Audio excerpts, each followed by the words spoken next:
شہر محبوب نگر کے معروف سیاستداں خواجہ فیاض الدین انور پاشا کے عمرہ روانگی کے موقع پر TRS پارٹی شعبہ اقلیت کی جانب سے SM فنکشن ہال میں ایک تقریب کا انعقاد عمل میں لایا گیا، جس کی صدارت محمد مقبول صدر اقلیتی سیل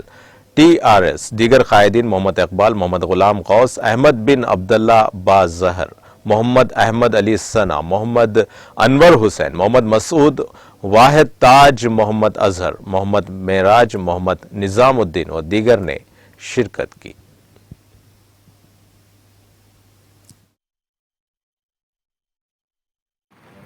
السلام علیکم ورحمۃ اللہ وبرکاتہ۔ الحمدللہ، اللہ تعالیٰ کا لاکھ لاکھ شکر ہے، آقا نامدار سرور کائنات احمد مصطفیٰ صلی اللہ علیہ وسلم کے صدقے طفیل میں اور آپ سب کی دعاؤں کے طفیل میں اللہ تعالیٰ آج مجھے عمرے کی سعادت نصیب کیا۔